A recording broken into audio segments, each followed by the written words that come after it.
One of the largest forests in the Pacific Northwest is the sacred dwelling of demons. Sacrificing animal lives for the demons has long been practiced by the locals there.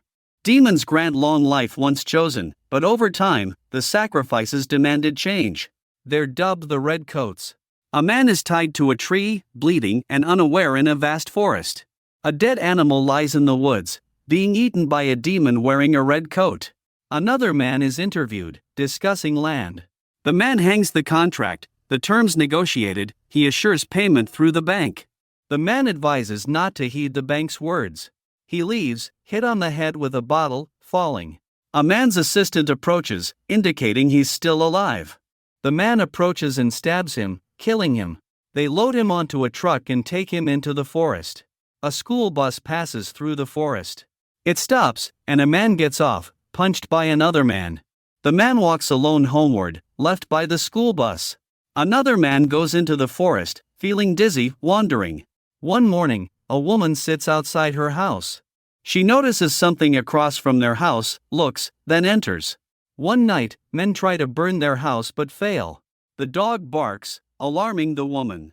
The men drop what they're holding, breaking it, and flee. The woman goes out to see who's outside their house. She carries a weapon and sees feet. She approaches cautiously. Her child hits the man on the head. The man faints. They bring him inside to check, he's alive. The girl gets ready for school. She leaves and gets a ride from their mother. The older son goes upstairs, seeing the man they hit that night. He says he needs blood. The man goes out, leaving the door open. The woman buys medicine at a store. She asks the elderly cashier, who recommends another medicine since they don't have what she's looking for. A man enters, talks to the woman, angers her, and leaves. The eldest son arrives home, gets off the school bus, and goes inside. He hears someone talking in a room.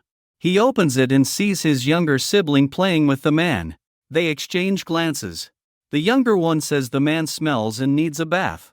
The man agrees, telling the eldest son to ensure the child is okay. They talk and the child plays with the man again. The eldest son goes downstairs to their chicken coop, kills a chicken, and collects its blood.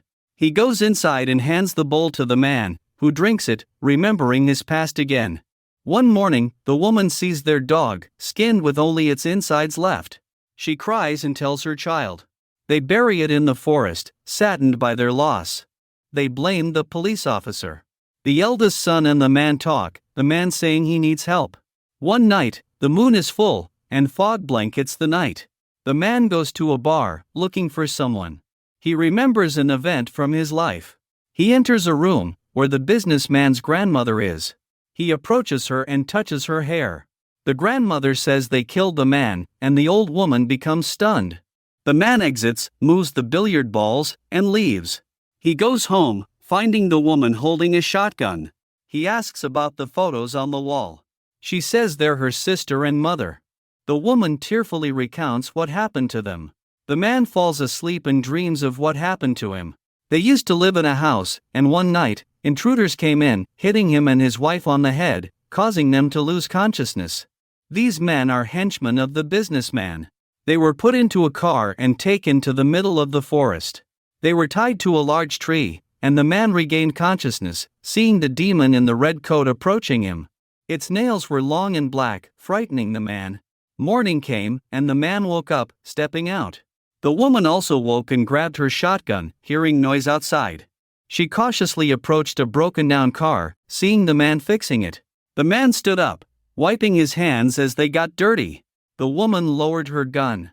The man went inside their house and saw clothes laid out for him on the bed.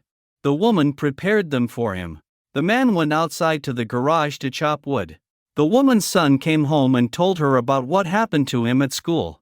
He was being bullied, and they were called to the principal's office. The man only spoke in cryptic words. Meanwhile, the businessman's grandmother passed away. He mourned and visited a police acquaintance, angry because the police had lied to him. The police told him the truth. The man went to a vast plain and saw a grave, touching the soil and remembering a woman. Suddenly, the businessman hit his head, knocking him down and pummeling him. As he was being beaten, his vision blurred. The man then bit the businessman on the neck.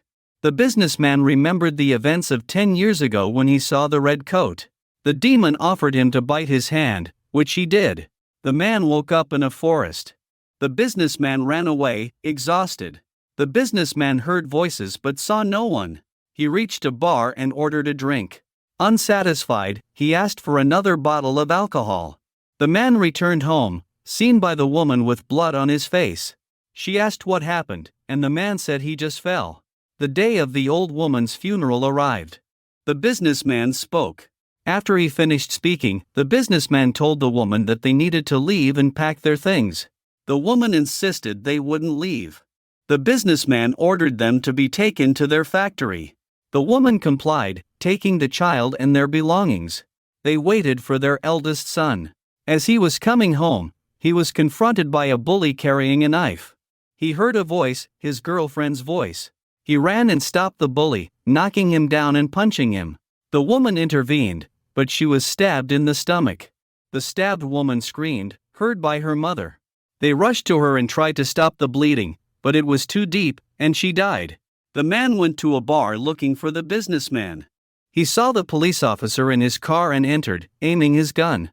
The police officer said what he was looking for was no longer in his right mind. The man hit the police officer on the head, making him unconscious.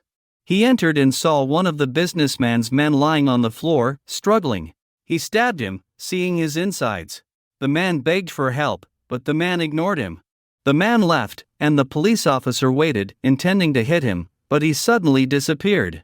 He reappeared behind the police officer, strangling him until he couldn't breathe. The police officer revealed the whereabouts of the family and the businessman. At a factory, the family was there. The eldest son had a chance, punching the businessman and letting his family escape. They ran and hid. He hid the child in a metal container. The woman closed the door and grabbed a hammer, returning to confront the businessman. The businessman held his eldest son. He stabbed him, and the eldest son fell. The man arrived, approached the businessman, who recognized him and admitted to killing him before. The businessman was about to stab the woman, but the man intervened, stabbing him in the stomach until he fell. The woman went to her children, and they hugged. In the end, the man took the businessman in his car and brought him to the forest where he was taken before. They burned the businessman's body. Days passed, and the woman and her children left the place. The young girl placed the man's photo on the tree, and here the story ends. Thank you for watching. If you enjoyed the content, please consider subscribing, giving it a thumbs up, and turning on notifications for more updates. Your support means a lot.